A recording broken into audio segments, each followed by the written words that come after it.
શુક્રવારના રોજ આમ આદમી પાર્ટી દાહોદ જિલ્લા દ્વારા જિલ્લા કલેક્ટર સાહેબ તથા મદદનીશ ભૂસ્તરશાસ્ત્રી ખાણ ખનીજ વિભાગ દાહોદને આવેદનપત્ર પાઠવવામાં આવ્યું, જેમાં દાહોદ જિલ્લામાં ગેરકાયદેસર ચાલતા ઈંટોના ભઠ્ઠા બંધ કરવામાં આવે અને ઈંટોના ભઠ્ઠાના માલિક પર કાયદેસરની કાર્યવાહી કરવામાં આવે તે બાબતે આવેદનપત્ર આપવામાં આવ્યું હતું।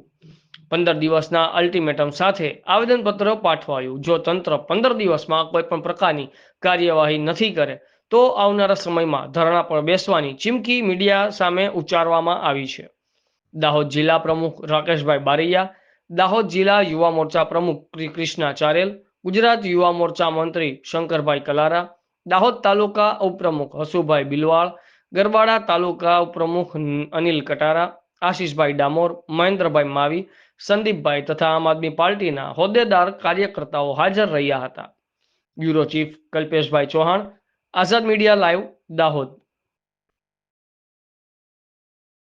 સાહેબશ્રી તથા ખાણ ખનીજ વિભાગને આવેદનપત્ર આપવામાં આવ્યું છે, જેમાં જે દાહોદ જિલ્લામાં ગેરકાયદેસર રીતે ઈંટોના ભઠ્ઠા ચાલે છે તેના પર કાયદેસરની કાર્યવાહી કરવામાં આવે, કેમ કે જે અમુક ઈંટોના ભઠ્ઠા ચાલે છે તેમને જે પ્રદૂષણ નિયંત્રણ બોર્ડમાંથી લાયસન્સ આપવામાં આવેલી છે તેનો સમયગાળો પણ પૂરો થઈ ગયેલ છે। સાથે સાથે જે માટી ક્યાંથી લાવે છે અને કોના સર્વે નંબરમાંથી ખાતા નંબરમાંથી લાવે છે તે પણ એમની પાસે કોઈ પણ પ્રકારનો દસ્તાવેજ નથી, એટલે માટી ચોરીની હોય એવું સાબિત થાય છે અને સરકારની રોયલ્ટીને પણ બહુ મોટું નુકસાન થઈ રહ્યું છે, એટલે એની પણ તપાસ કરવામાં આવે। સાથે સાથે જે બિનખેતી જમીન કરાવેલ હોય ઈંટ ઉદ્યોગ માટે તેના કરતાં વધારે પ્રમાણમાં ઈંટ ઉદ્યોગ ચાલી રહ્યું છે, કેમ કે જે બિનખેતી કરાવવાની હોય તો આજુબાજુ તારની ફિનિશિંગ કરાવવાની હોય એ પણ કરેલ નથી।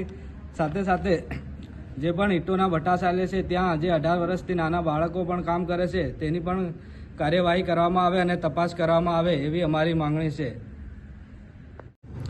આજરોજ આમ આદમી પાર્ટી દાહોદ વતી ખાણ ખનીજ અને કલેક્ટર સાહેબની ઓફિસમાં આવેદનપત્ર આપવામાં આવ્યું છે કે દાહોદ જિલ્લાની અંદર ગેરકાયદેસર ચાલતા જે ભઠ્ઠાઓ છે એ ઇનલીગલી લાયસન્સ વગરના છે અને એના અંદર દરેક તાલુકાની અંદર લીમખેડા, ધાનપુર, બારિયા, દાહોદ, ગરબાડા, ઝાલોદ, સંજેલી, ફતેપુરા અને સિંગવડ એવા દરેક તાલુકાની અંદર ઇનલીગલી ભઠ્ઠાઓ ચાલી રહ્યા છે એ ટૂંક સમયની અંદર બંધ કરવામાં આવે। એમના જે લાયસન્સ રદ થયેલા છે એ લાયસન્સ રદ કરી અને એમને સીલ મારવામાં આવે એવી અમારી માંગણી છે।